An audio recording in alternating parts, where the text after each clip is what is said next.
In this video, you'll discover 10 client experience strategies that turn your coaching clients into raving fans. And make sure to watch the full video and stay until the end because the final strategy is the most important and most overlooked. So strategy number 1 is to map out your client journey. If you are mentoring clients and coaching them and you're unclear on the journey that you're going to take them on, from the problem that they're in to the promise that you're making, they're not going to not only get the results, but they're not going to know what those results are in a timely manner.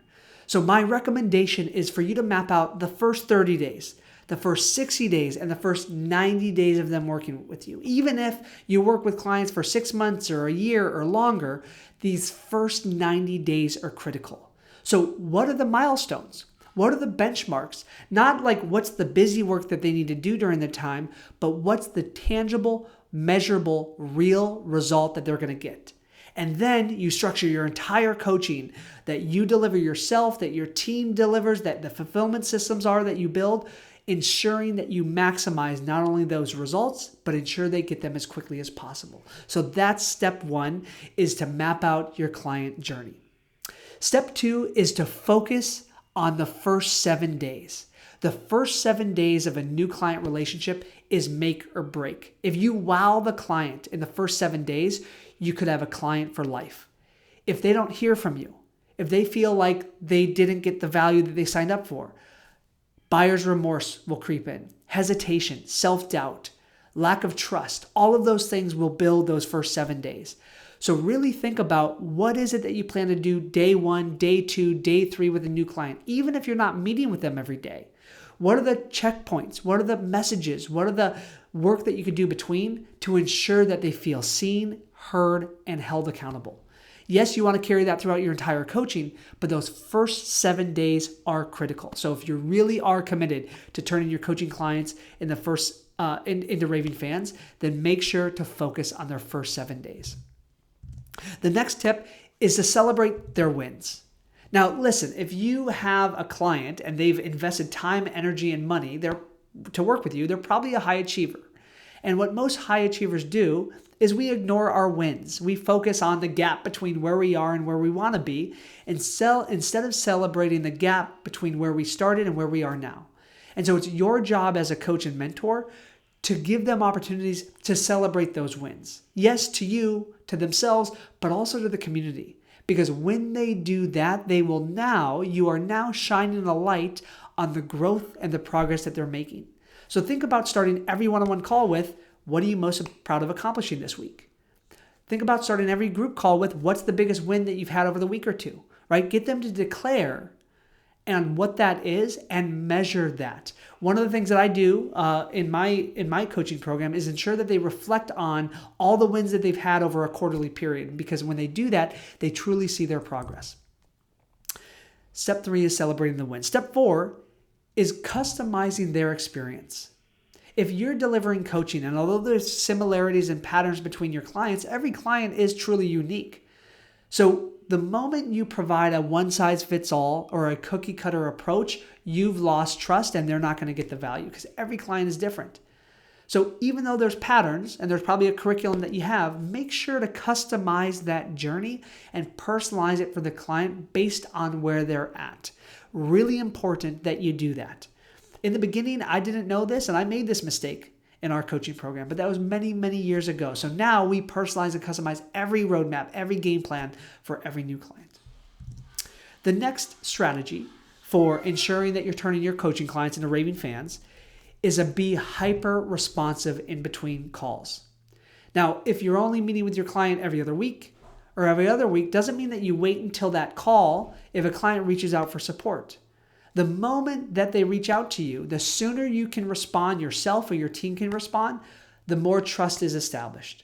The moment that there's days or weeks where they go from hearing from you, that's going to implant self-doubt. That's going to show them that there's a lack of connection and accountability in your coaching program. So really make sure to build the fulfillment team around you and train them properly if you're not doing all of the delivery yourself, to be hyper responsive when clients reach out. The next one's really important. It's creating a community that they love. I learned from a mentor many years ago that many clients come to you for content, they come to you for coaching, but they stay with you because of community. So if you have multiple clients, figure out how to connect those clients with each other, how to build a group dynamic where they hear each other's challenges and goals and wins, because that bond is super valuable. I'm in a coaching program right now where I'm honestly not really sticking around it for the coaching. I feel like I got a lot of value from the coaching. I'm sticking around because their community is amazing. And I can't imagine being without them. That's what you want to do in your coaching business, because that creates stickiness and retention that keeps your clients as raving fans. Another client experience strategy is delivering clear and tangible results. And that is really important because when you clarify what those results are and you create a plan and a client journey for that, it maximizes the chances of those clients getting results. And that's ultimately what matters. A client will not stick around and become a raving fan and refer others to you just because they like you. They won't stick around and refer others to you just because they're happy with some of the support that you're providing them. What they want is results. Write that down, type that in the chat, leave a comment. What they want is results. What they want is results. Results is the most important metric. In Fearless Coach Academy, in our company, that is the number one thing. It's more important than revenue, than leads, than clients, the number of clients, than profitability. It is results. If clients are getting results, our business is growing and it's scaling. So make sure to have that same priority.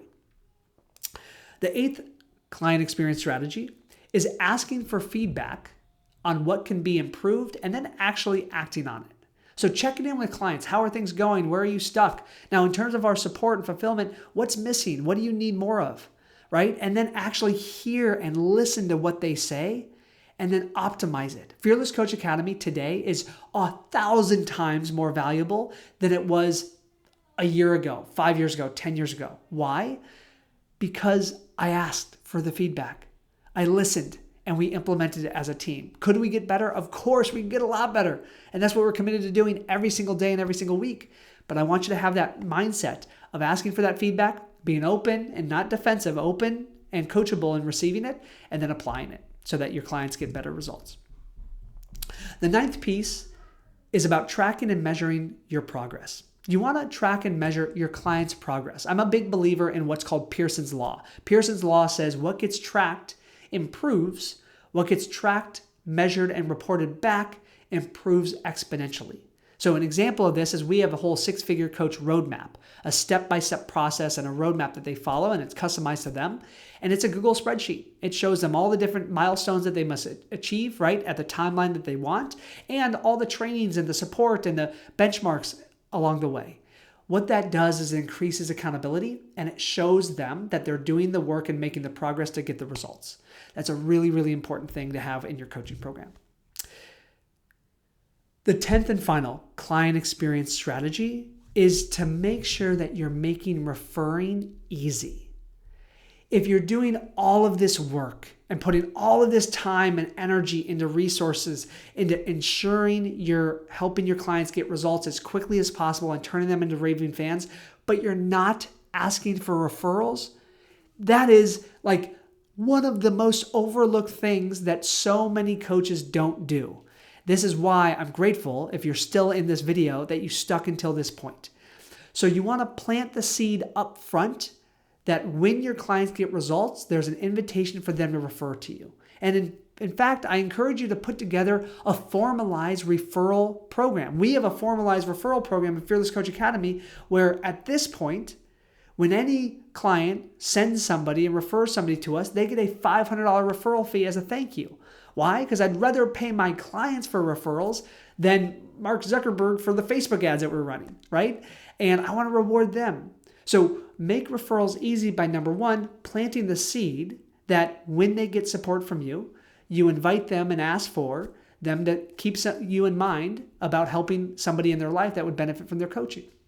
And then two, reward them, not just as a thank you, but financially to incentivize them to do that. And then number three is make it easy.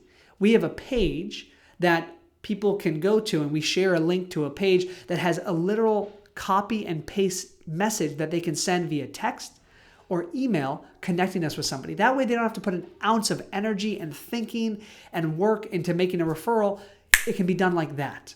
And so all of this is designed, number one, to help sure that your clients get great results, but then also make it easy for them to refer. So those are the 10 client experience strategies that turn your coaching clients into raving fans. Before I wrap up this video, if you found it to be valuable, I have a quick favor to ask. 71% of you watching this are not subscribed to the channel. So do me a favor and just click subscribe right now. That allows us to, activate the algorithm so that more people get to watch this video. And if you do want to start or grow your coaching business, then I invite you to check out my free online course that teaches you the 7 steps every one of our clients use to launch a profitable coaching business and enroll their first paying client in the next 30 days. So if you're ready to do that, click up here, watch this video now, and I'll see you in the next video.